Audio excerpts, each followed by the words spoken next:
In this video, I'm conducting an interview with Eran Lambooij. Thank you for joining me. I hope you enjoy this video. Please like and subscribe, and you'll be notified every time I upload a new video. Let me know what you think in the comments below, what you'd like to see in future videos, so I can work on that. I appreciate your super thanks. These small donations help me continue to create the high quality content that you enjoy. And with the membership feature, you can get exclusive access to the most popular videos. My book, Backgammon Strategies, is available. There's a link in the description to where you can get it. And if you're interested in lessons, please contact me via email. My email address is also in the description. Again, in this video, it's my pleasure to be conducting an interview with the creator of Opengammon, Eran Lambooij. Welcome. Hi, good to be here. Welcome. I'm happy to have you. How are you doing today or tonight for you? Yeah, good, good. Was a nice hot day today. It's hot. Yeah, yeah, it's the summertime. I appreciate you accommodating me with the time difference. So thank you for that. I'm excited to talk about you and backgammon and open gammon. So we'll start with a little bit of a background biographical information, if I may. Where are you from originally? So I'm from the Netherlands. I lived there for a long time. I studied there. I studied cryptography. I'm also now a cryptographer, but like during the day, during the night, as you said before, I develop Opengammon. Yeah, Um, so you were telling me, and I didn't know what that meant, and probably the viewers don't know, that cryptography means what? so basically, I'm doing the analysis. So basically, cryptography is writing in secret. So Ah. I study how to communicate between two parties without a third party being able to read what's being communicated. Oh, okay. And what I do as a cryptanalyst is trying to find ways to break the cryptography. Oh, I So see. Interesting. I've never heard of that before. really, it's being used right now in the Zoom call. Oh, well, I'm sure I've heard of like security measures, but I've never met someone who actually does that. Yeah, there are not that many people that do it actually. Yeah. It's, Well, that's great. That's great. And now I know you started doing the open gammon. When did you start playing backgammon yourself? so I started like when I was a child. Um, well, I think everybody in the family knows how to play it at least. And I played a lot with my dad, like during the evening times when after dinner or just before dinner. And then at some point, I think during Corona or slightly before, I started really getting into it, like playing online. And then I learned, you also have this doubling cube, which is really interesting, but I don't know how to use it. Right. Uh, I started studying it more and more. I'm still not a great player, but I know a bit about the game and know how to play it right now. When you were, Um, yeah, go ahead. So yeah, that's about it. And I think yeah. So I started when I was quite small. Yeah, but like I did when I was growing up, we didn't use the doubling cube. Did you use the doubling cube when you were? No, no, of course not. Like No, you but just play now we do. for points, and then if you win a gammon, it's more about the boasting than the points. Right, right. Yeah, yeah. I know I've spoken with multiple people that have told me that the pandemic has affected them in terms of backgammon, and obviously it's something you never want. But I like to look at some of the positive things, and a lot of people started playing backgammon. They played online, or they've written books, or they started all these other things. So that's been good. The other thing that it's done is it's created a lot of these virtual calls, and it's given me the opportunity to meet people from all over the world, like yourself and others, that otherwise I would never have had the opportunity. So I really appreciate the opportunity to speak with you. Um, so you've been playing backgammon since you were little, and with COVID, you got a little bit more into it, and then you decided to create an open gammon. So tell us a little bit about that, please. Yeah. So during COVID, we had to work from home, of course, and And- as a good friend of mine was also working from home. And at some point, I told him like, well, let's play backgammon together. Like we both don't really have colleagues around us, so at least we'll have like an hour a day to play.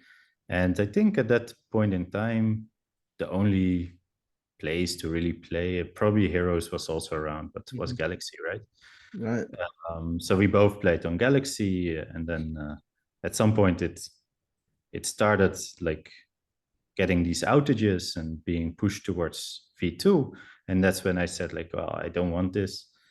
Let's how hard can it be to make something? Like I was always a bit into web development, or a lot into web development.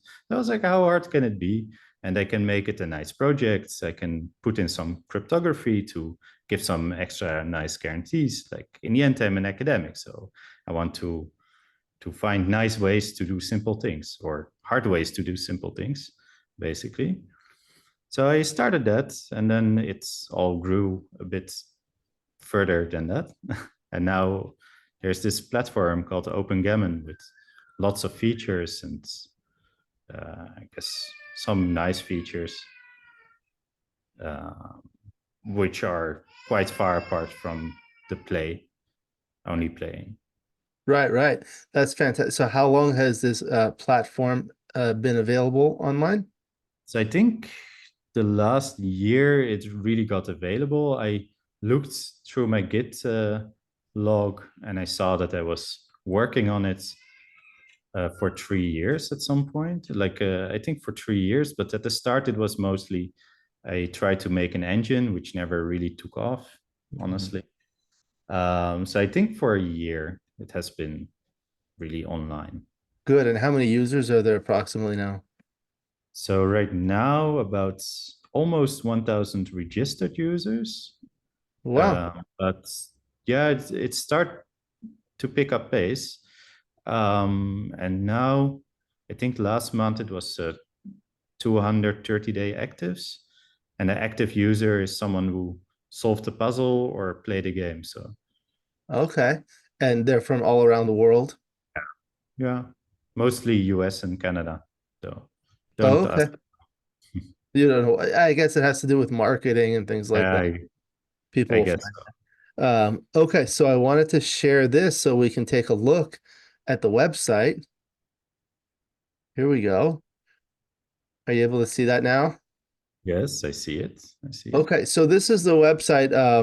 The website, when you first go into it, there's a place where you log in. I've already logged in. So this is what it looks like. I'll let you kind of guide me through it and navigate so the viewers can learn about it.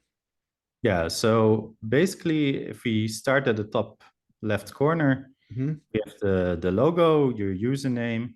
If you click on that, you get into your profile. But yeah, yours is empty because you haven't played. We'll go to a filled one next. So Okay. go back to the homepage by clicking on the Okay. yes. So we have a daily puzzle. You can click on it and then you get to it. You can, if you solve it, you get the explanation that's one of the users wrote. There are a couple of editors. You can try it if you want. Ah, so double one here. Who comes up with these puzzles? So basically, the puzzles in Opengammon are all generated from matches.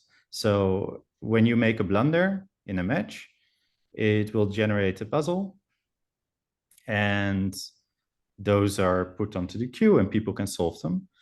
And there are a couple of editors, daily puzzle editors, that can pick interesting puzzles to make a daily, and they always write a nice explanation or a comment about it. And I think this has been going on for 3 months now. So it's about 100 daily puzzles with quite detailed and interesting explanations, which is great study material, if you ask me. Yeah. So So what yeah, like you can click and go to different puzzles. Oh, yeah, you so can go this is back. yet yesterday's puzzle. Yeah, And if you solve it, if you solve today's, for example, today's. Like this is today's. no, I think, yeah. So this one, Um, so I think you have one is forced, and then make the 5 point, I guess. So where do you go to solve it? You I, put you Oh, you okay. click on Oh, I see. play. So yeah, that one is force, and then you could make this point, or you could make this point, like to block him in, Mhm. or you could hit. Yes. There's a lot. I guess but the race is pretty close, so if you do hit, then you probably stay back or play here. Now you're ahead by over 20 pips. But if you come in and make the point, you'd probably go here. But then that allows them to come out with sixes, but at the same time do that. I don't know. What would you do? I know the answer. I already solved it Oh, you today. already know the answer. The other thing is the cube is turned here, so you don't want to lose a gammon, right? So the other thing you could do is like this and like this to keep them in the air. That's another thing you could do. Uh, I guess what's going to lose a lot of gammons because the gammon value is high at this score. Yes. You're also almost getting primed, right? Yeah, you're getting primed. I guess you don't want him to fill in that point, to make that point. So like hitting takes away the tempo, but it's kind of a little awkward, isn't it, if you hit? I guess Yeah, maybe hitting is a bit awkward, I think. like Don't know. that. I guess make this point. I guess this is I would go for this, I Yeah, guess. and then probably like this, something like that. Okay, so now if you click the dice, Then you click the dice. that's like you pick up the dice and you see the analysis, which is GNU Oh, analysis. oh, this is gonna okay. It's a GNU analysis, but it's 4-ply. And also like all the moves have been analyzed, so there are no move filters. So it's actually quite good analysis. It's not often that XG++ finds a different move. And here you see like a terrific explanation, I think by Orat today. Oh, this is from Orad. Oh yeah. One of the, and then if you go down, you can click on if you like the explanation, you can down or upvote it. I Yeah. usually only upvote it, but and you can also write your own You explanation. can write something here. Interesting. Yeah, and this is every day. Like you get, and it's quite an interesting puzzle, if you ask me. Yes. So, Well, that's great. Okay. So let's see. Go back here. so if we are already talking about puzzles, if you go to the puzzles button on the right hand side, Oh, okay. so here you can see all the things that you can do around puzzles. So you can solve puzzles, which will give you a puzzle like you had now, but probably without any explanation. Then next to that, you see the rush. So it's a puzzle rush. I don't know if you play chess, but on chess.com, and I think Lichess has it as well. You have puzzle rush. That was my inspiration. So Ah, basically, you start with easy puzzles. I see. You have to solve as many puzzles in 3 minutes. And if you lose more than zero point 0.2 equity, you lose your run and you have to Wow. start over. So if Should we you should we see what it's like? yeah, you can start a rush. It starts So with so you see that I played today. I had like 11, which is for me oh, I see. quite good. Oh, Like oh, okay. So we start here. Okay, so start here. 3-2. Oh, so now this is unlimited. So we could do that. How do you know if that was right or wrong? That was okay, right. if on the right hand side it turns green, Oh, like okay. the green. If it's wrong, you'll see like you'll get kicked out of the. Okay, so this is like unlimited.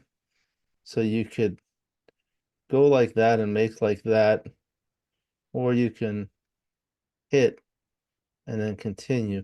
The problem with hitting is you let him bring in another checker and keep his. So maybe it's better to just do no. come out and then there. What do you think? Did you already do this one? Yeah, I probably did it already, but I'm a bit camera shy on this one, I guess. Let's see. Okay, that was right. Okay. 5, 5, 1. Okay, so you do the 5 here and the 1 here duplicates the threes, makes your board. This is an unlimited game. Nope, that was wrong. That was wrong. Sorry. So let's see. How do you go back? You can't go back. Oh, You you only gotta can go go back. forward. Okay. So let's just go back and see. Like that back. Yeah. Yeah. Okay. Okay, so if you click puzzles again Okay, we'll go back to the puzzles. here, then you can also do a quiz, which basically gives you 10 puzzles in categories that you're bad at. And I'll Oh, talk okay. about it a bit later. Okay. You can do Pip Rush, Uh-huh. which basically gives you uh, a position. You can start it. Like it starts with really easy positions, Okay. and you have to give the pip count, Pip's and then bottom do is as many as you 29, can. So it starts with 10, 23. Okay. this one is easy. Let's see how we could do. 18, 20, 20, 10, and 17. The nice thing, it starts with these easy positions and gradually becomes more involved. So it starts with these end game positions, and then it starts to get into short and medium length races, and then positions that are very close to the opening position. So you can Mhm. practice a lot of different 41, tip counting. 45. Okay. Yeah, I do a lot of this with my own. Okay. And then let's see what else. We go back to the puzzles. And And explanations, it's you get the latest puzzles with explanations. so this is Um, like this one. And okay, so you can see yeah, up so you front. can. It's more to browse the explained puzzles, and if Okay. you want to give an explanation, there's also comment requests there, where you can find Oh, puzzles on which people oh, asked for explanation. oh, I see. Good. So And then there was the daily. yeah, the This daily was the we have daily seen. puzzle. Okay. So Okay, that's good. basically the puzzles. Now, if you go, for example, into one of the matches, Like here. so you click on the analysis button, so you get into the analysis, and here you can see basically this is 2-ply, but it's GNU 2-ply, which is basically X3 3-ply, and you can upgrade it to 3-ply, but only if you play it in the match. Let's see. Which is basically XG 4-ply. So it's Okay. quite nice. So that's good. Okay. And then Then you can go to any of the players in the leaderboard, here. Okay. yeah, and click on them. Okay. So if So you take, for example, the number one, you can see there. So the insights tell you on each of the position category how well they play. So you can see their ER, but this is still in development. But oh I wow. put it out there to give people the data. You can see the tournaments that they played, the achievements that they got, and This is their great. latest. Lot of stuff in here.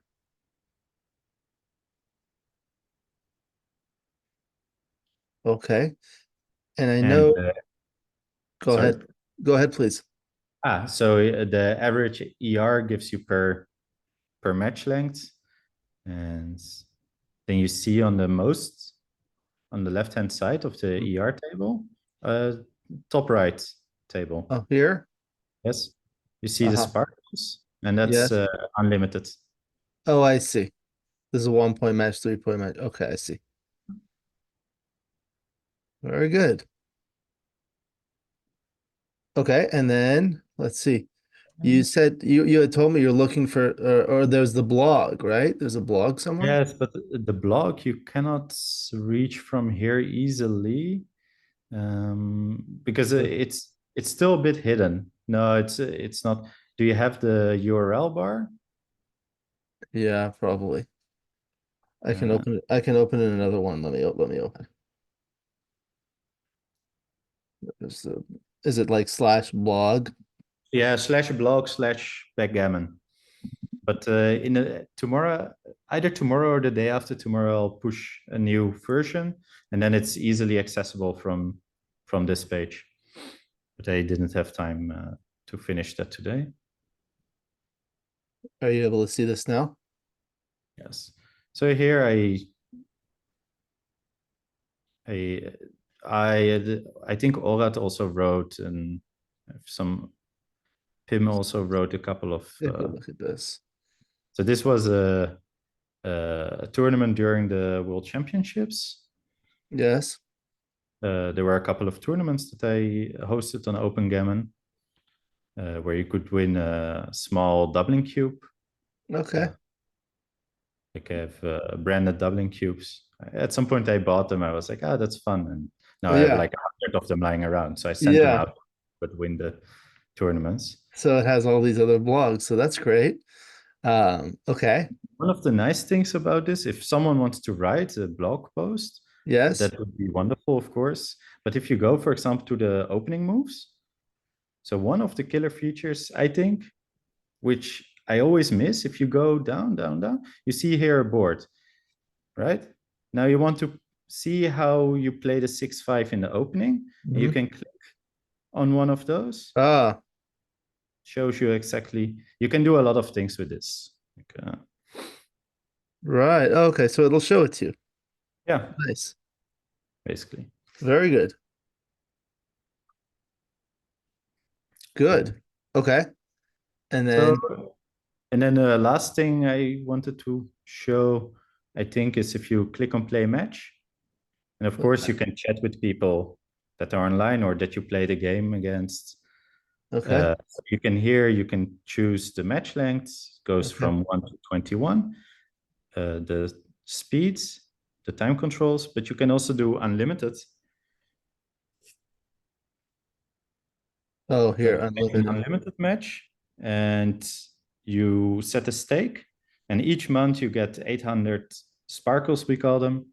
That's Uh-huh. a Discord thing. Like at some point it's stuck. I Points. don't know why. You get 800 of those, and then you need to get as many as you want, Uh-huh. as many as you can get. And then you can play the computer too. Yep. So the top ones are really easy. It's really for Uh-huh. beginners, and then the intermediates become a bit harder, and then the engines are just the raw engines.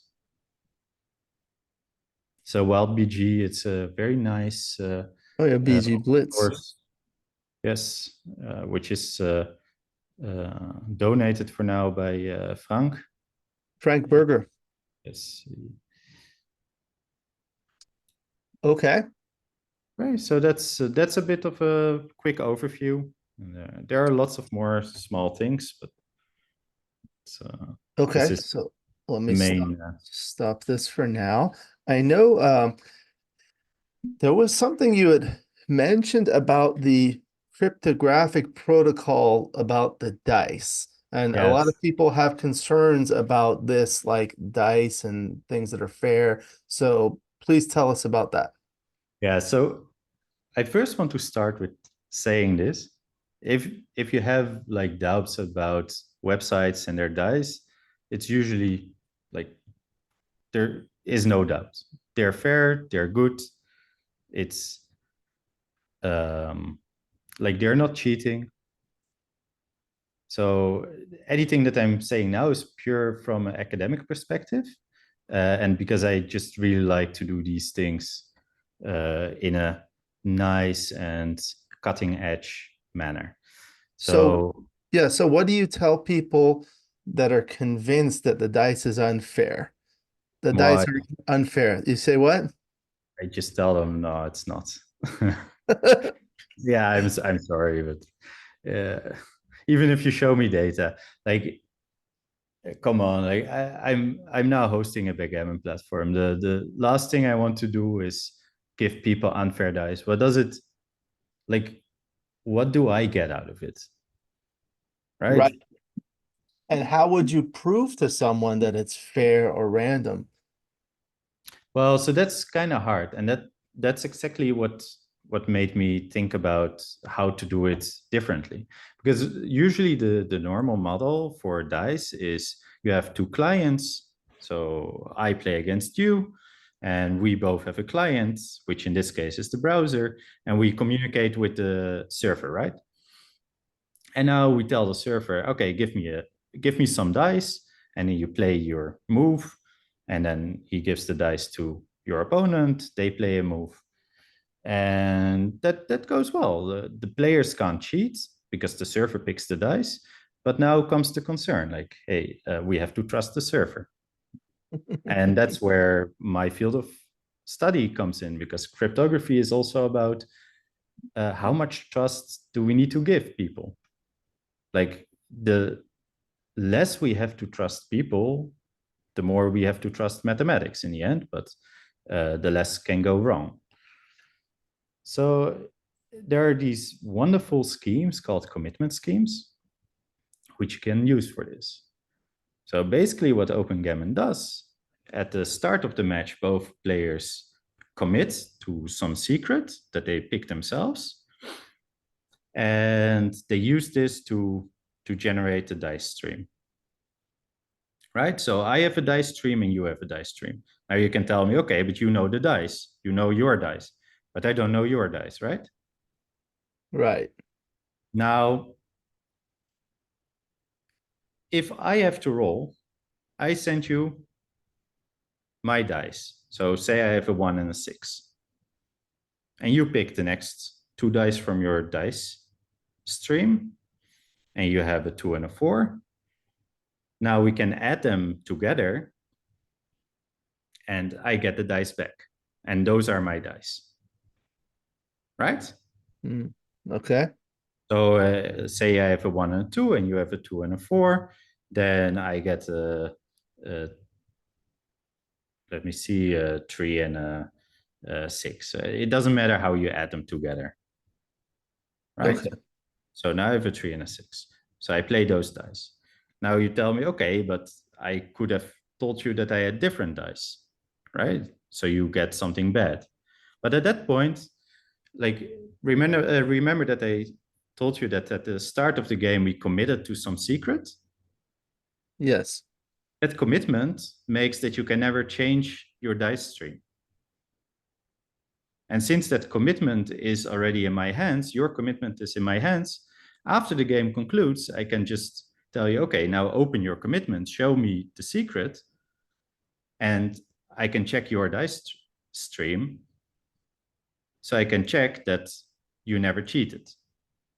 So what I guarantee, or what we guarantee in Opengammon, is that it's always observable if a player or the server cheated.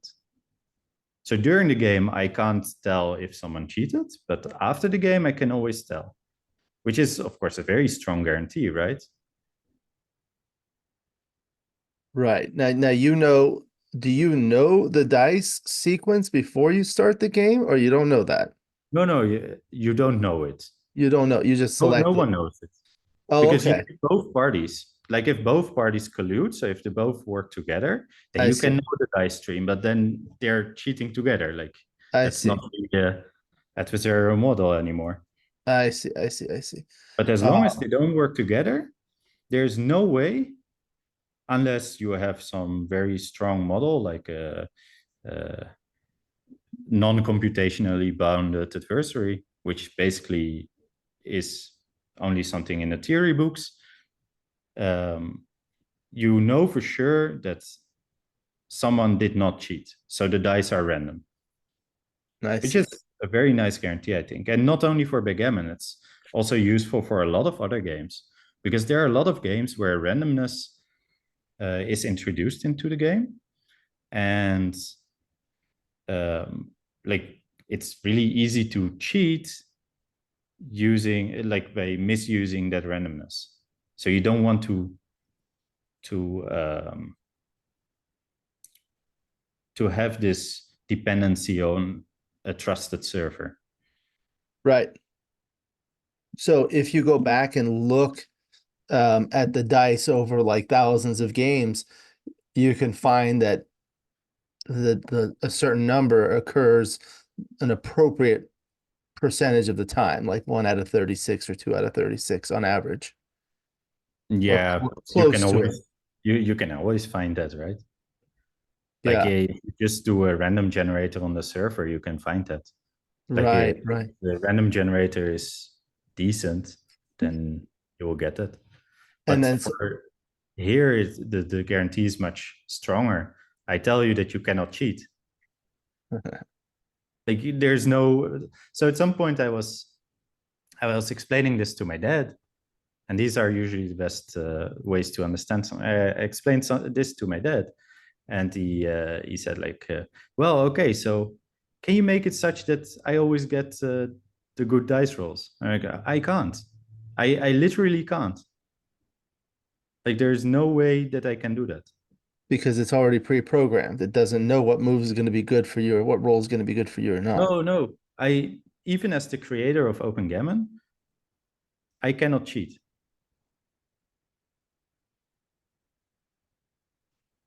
The You other send thing, a guarantee. yeah, yeah. The other thing I think about is like you can think about like the Joker sequences or uh, I think it's defined as a roll where your equity increases by 0.15, and you can Mm-hmm. count the number of that. You could calculate the luck factor uh, Mm-hmm. in your favor or in your opponent's favor, and overall that should come to zero, right? Yeah, so for a lot of games, yes. Yeah, so you could actually look at that and show people that. Yes, you could. Yeah, maybe that will help people that are concerned about cheating.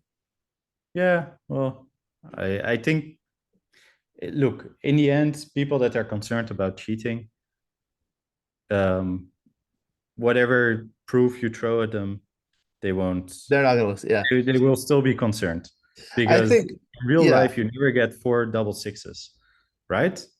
you could. Uh, I do. It's possible, I do. I do get that. Not a lot, but I do get it.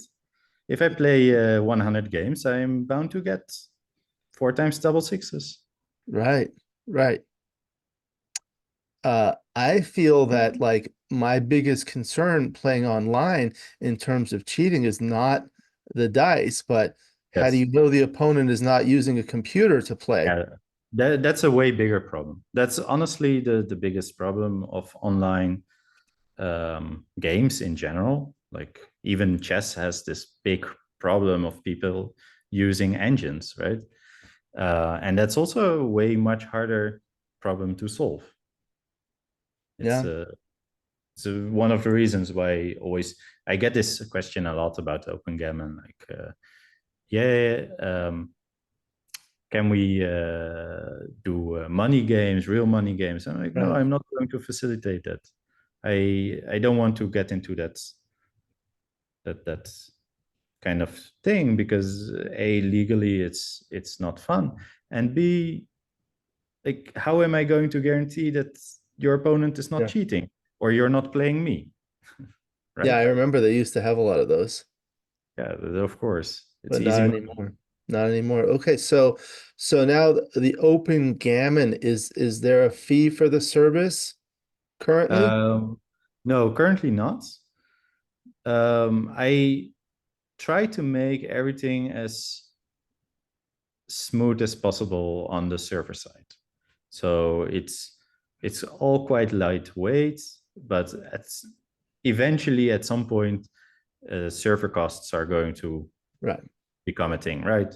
Now, right now it's relatively free to host it, but if 10,000 people start using it, it will cost something.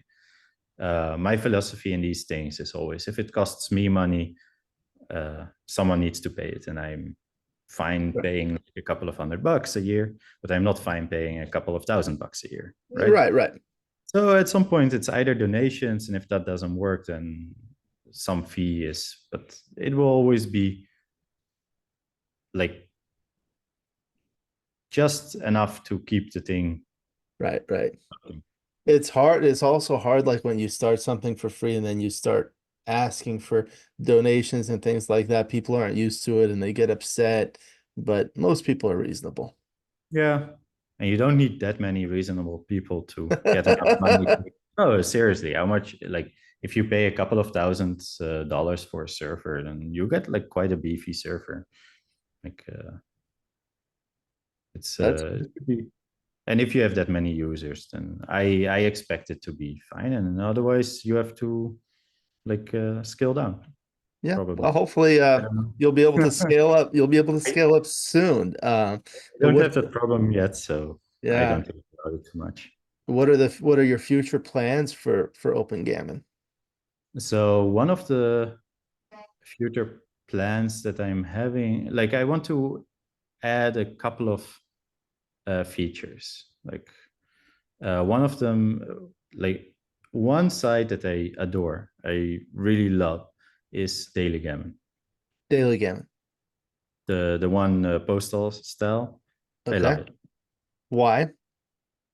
I like the, so it's basically puzzles, but then with a narrative, right? So every day you get a couple of positions that you have to solve, and after a month you won a game or lost a game, right? I like Yes. this. I like that you can just log in, play a couple of matches or a couple of positions, and then log out. Don't think about it for the rest of the day. It's like a 5-minute thing. Right. So that's like postal style backgammon. I would like to add to Opengammon because I think it fits a bit the whole theme of learning and improving. Um, and another, forgot. I'll come back to it later, I guess. Yeah, that's fine. We're gonna have a lot of people that watch this video. They play online, they play on different platforms, and we're featuring the Open Gammon. So what would you say to a viewer that's watching? What is the number one reason they should try Open Gammon? Yeah, it's first of all, it's a, like the name says, it's an open platform. Like the data is open. Um, so one of the main things that I want to go for is open sourcing it eventually. I'm already freely sharing code. I'm adding people to the repository whenever they ask. Um, the data is open. As you could see, you could just look into someone else's account, see what happens, like how they play. You can learn from that. You can see each other's analysis. The open sourceness helps to keep it alive, I think, in a sense that, well, as long as you have the code base, everybody can spin up a server. So if you don't like it, then do it yourself. Um, Another reason, like I think it's an easy to use platform with the features that you want, like to improve. Like you have nice puzzles, you have nice explanations about these puzzles. The matches, um, like it's easy to create a match and to join.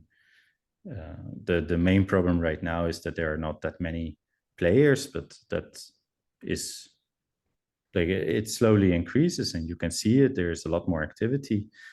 Currently, there are a lot of tournaments that we host. Like I'm very active in the Discord, so they help quite a lot with it. I think it's a nice platform, but honestly, there are nowadays a couple of very nice platforms. I think Backgammon Hub is a really nice platform, but it has a different direction. The direction is more towards tournament directors for online, and I think it's a very solid product for that. Heroes is very nice. Uh, I like it. I just can't use it. It's there are too many buttons. I don't understand it. But that's me. That's me. It's a nice platform, and a lot of people use it. I think if you should try it, and if you like it, you use it. Like with everything. Yeah, it's always good to have options, and this is good. We're having a lot of different platforms that are available. So that's fantastic. We did talk a lot about Opengammon. I know you wanted to talk about your book collection too. So tell us about that. Yeah, I'm now looking at it. I'm not going to turn around because it's a bit there. But I love reading, like or studying. Let's say that way. I love studying, and um, so since the moment that I started like getting more interested and more like serious about studying backgammon, I started acquiring books, and I haven't like acquired like I haven't read everything that I bought. Like there are a couple of them that I are still looking at me like, please read me. um, but yeah, I have quite a I think already like 15 books or something. I'm trying 15. to quickly count them now. I see Yeah, like that two, what? 10 or 20 books, that's a good approximation. Yeah, I guess something like that. But I'm still missing quite some nice books like that I are really hard to get in Europe. right. I enjoy books. I have a lot of backgammon books. Uh, Fortunately, or maybe unfortunately, there are not as many books on backgammon as there are on other things like chess, for example. But what was the first book you read about backgammon? Do you Oh, remember? wow. The first book.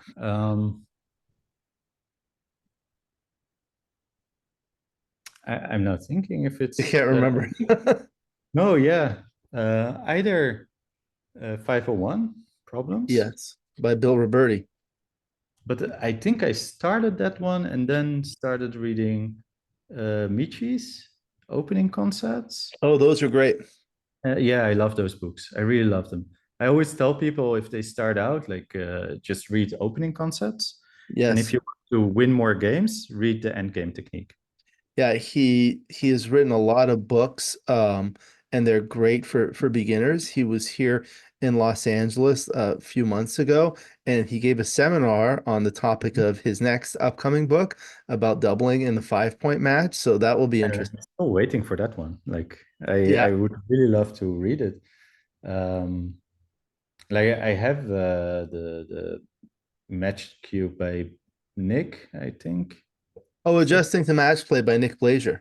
uh, which I love. I always Yes. read it until halfway, and then I forget about it, and I start something else. I don't Yeah. know what. Like, it's very nicely written. Uh, Yes. I yeah, I bought Conquering Backgammon, but I haven't read it yet. I heard That's a some good things about it. that's I a saw good it. book. I have to buy it. But I'm now from Bagai, Classic Backgammon Revisited. Oh, Jeremy Maguire, classic Backgammon Revisited. That's a good one. It's a lovely book. It's really funny to see there. Like you have these, like he has these problems from old books, right? Right. And now they like he always says like okay, it tells you this is what the author wrote, but this is wrong, of course. Well, they didn't have engines then. Like it's Right. really hard to study backgammon without an engine, right? So and then you look at that play and you're like, yeah, but that's how my uncle plays, right? It's really funny to see like yeah, so it really moved forward and some people just got stuck. It's and I think it's with a lot of these books, and that's one of the things I love about Magriel. I read it a couple of times, Mm. and like, of course, you have always these people that tell you like, yeah, but it's full of errors, but the concepts are Right. still good. Like not Yes. everything, but most concepts are still good. Like want if you play like Magrel, you still play pretty well, like for even for today's standards. Yes. Come on. Yes. Um, so I like that book, but I usually um, don't tell people to read it. Like if they start out, because it's a bit like it's easier to get started with Yeah. cheese books, and you get a lot more out of it, Right. Right. right? That's obviously an older book. What is the most recent book you've gotten or started reading? So the most recent book that I bought is Dirk Schiemann, Oh, the hitting one. to hit or not to hit, and I opened it because I usually read outside. So I take the book and go sit in a coffee shop and start reading it. So I really want to take it with me, but on the other hand, it's so nicely bound. Like I don't want to ruin it, right? It's so I think the last book. Ah, yeah, the last book that I really read is Tardieu from Oh, Francois. Francois Tardieu, that one's fantastic. Yeah, I love it. I should read it again because I'm not sure if my play really improves after reading it, but maybe if I read it the second time, it will improve.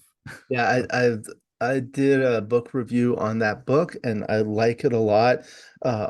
One of the things that I like is it's very unique because it has a problem on the left and then the Yeah, answers are on the right, and below the position it has like maybe two or three options that it shows you the yeah, final position and the explanation. And then the Dirk Schiemann book, To Hit and Not to Hit, is also an outstanding book. I had the privilege of proofreading it, so I'm familiar with it. And that one, you can learn a lot from that one. yeah. I should start reading it. No, the target what so I bought it at some point and then I opened it and I was like, wow, this is like really dense. Like the pages are also like very thin. And before that Yes, I read a book that had like margins that were this big and pages bigger. that were Right. half white, and then one problem every 4 pages. Yes. So and then I got like the Tardieu book in my hand. I was like, oh yes, this is like 300, I think 300 pages. Long, yeah. Okay. But it's like really 300 pages of information and not just 50.